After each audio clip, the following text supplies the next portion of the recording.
Hi everybody, this is Al Robinson from Hat City Blog, and I'm sitting here at the Danbury Public Library with one of the candidates running for City Council. This is Luis Rodriguez, and thanks a lot for coming on my little program here. No, definitely. Thank you for having me, Al. I appreciate the opportunity to discuss what's important and what's going on in Danbury and let people know what my take on the issues here and what I can help to do to address them. Tell me a little bit about yourself and why are you running for this position?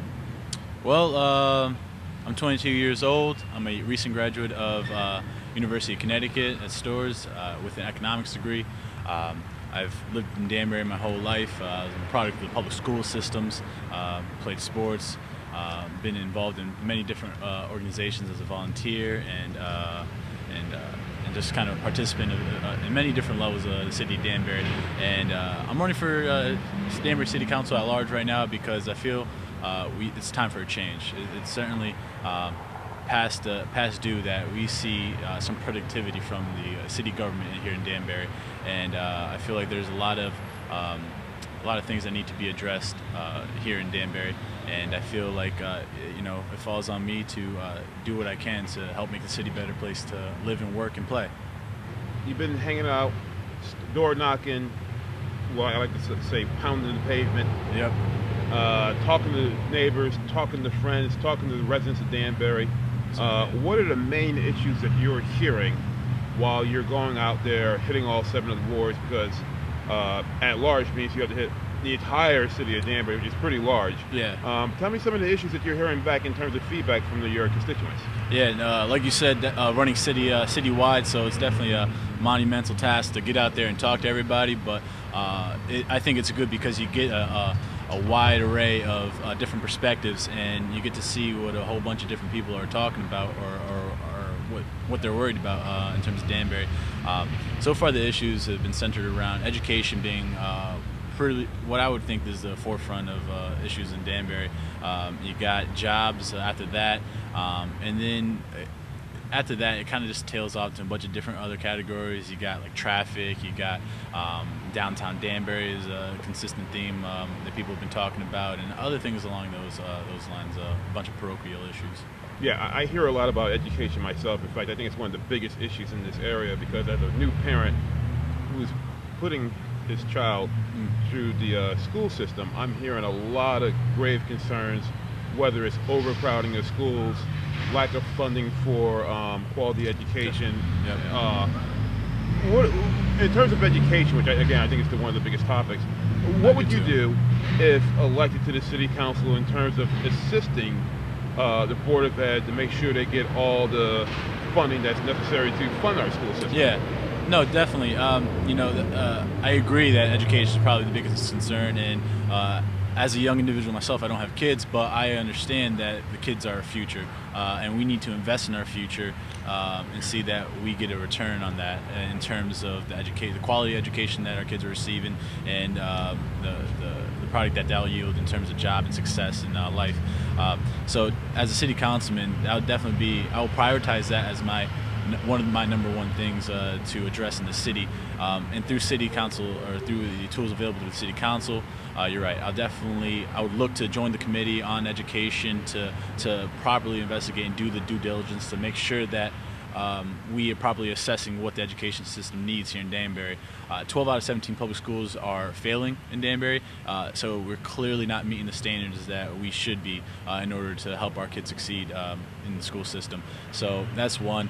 Properly funding, that kind of piggybacks on what I was just saying in terms of seeing what they need, assessing the situation properly, and not just throwing money at it blindly, but to make sure that our tax dollars are well spent and go into the most efficient use that we can.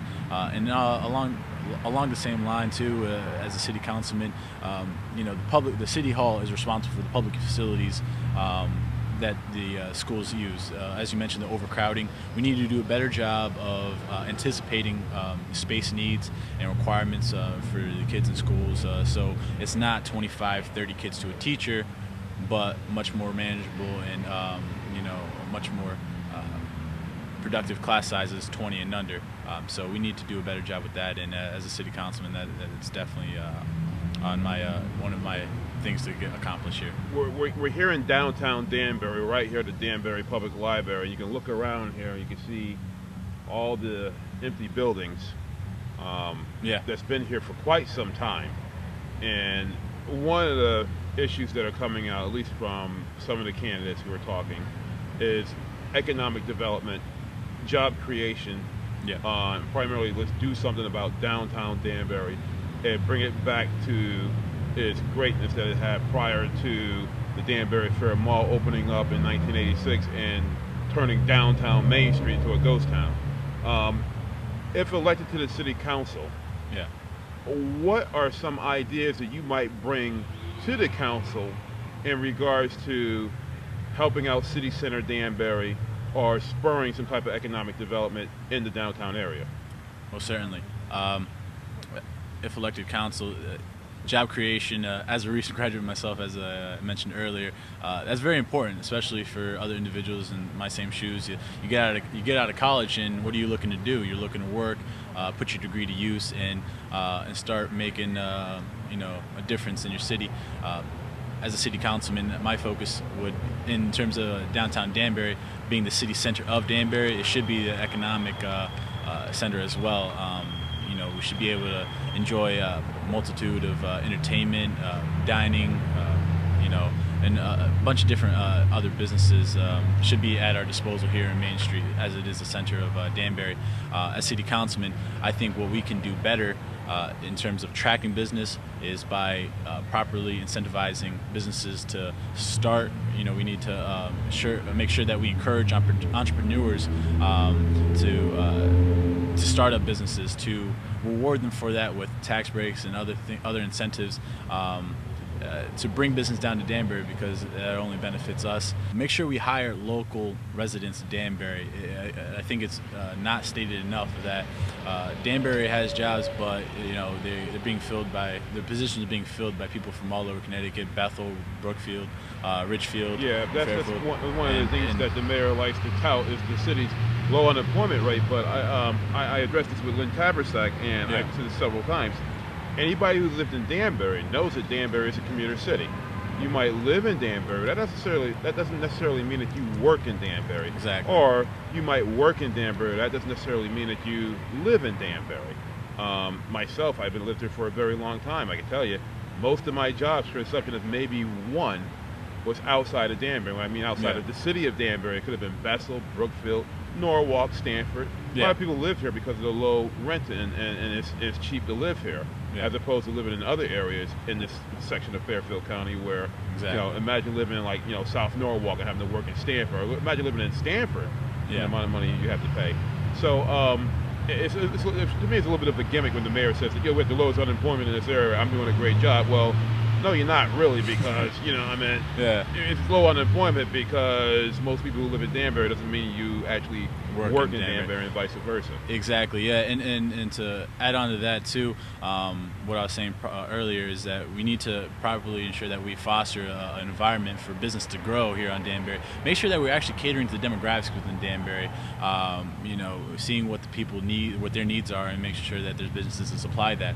And along with that, one other, some topics in advice or just input that I've gotten from other candidates running is CompleteStreets.com, and the premise behind that is making sure that our streets are catered to foster a whole bunch of activities, whether it be cyclists, sidewalks for people to walk on, increasing human traffic, making sure that there's benches for people to sit down, make Main Street an area where people want to come, and that they can comfortably, enjoyably spend their time here, and that in itself will spur economic activity here in downtown Danbury. Hey, that sounds like a great idea. I'm a cyclist myself, although a little bit of the weight here doesn't quite show it, but I do love cycling. And one of the things that and it's coming from a lot of cyclists, we would love to have an area where we can ride our bikes around here. I'd love to have a bike lane in downtown Danbury. So most people won't be riding on the sidewalks anymore, and that would attract people to ride their bikes a lot more in this area. No, most certainly. Not only are there economic benefits, as I mentioned, with the complete streets and making sure that the roads are suitable for many different types of traffic, but also you're talking about environmentally being friendly and conscious of, carbon emissions. People who are there, Main Street is centrally located. There's a lot of people, individuals that can access Main Street and the local businesses here.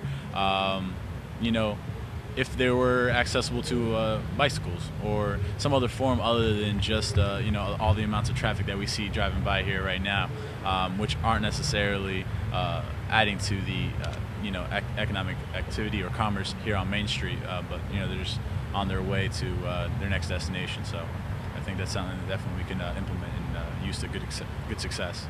Thanks a lot for talking to me today, Luis. I really appreciate it. And if people want to find more information about you, how can they get in touch with you or get more contact information? Well, certainly. I would like to think I pride myself on being accessible and open to the people. One of the many qualities I hope to bring to being a city councilman. My contact info can be found on the DanburyDemocrats.com website under the candidate corner section, and I also have a campaign page on Facebook, Luis Rodriguez for Danbury City Council, where you can read up a little more about me and certainly get in contact with me that way. All right. Well, look, man, thanks a lot for all your time. Really appreciate it. All right. Now, people, get out there and vote, because if you don't vote, you can't be out there bitching and complaining. All right. Take care, everyone.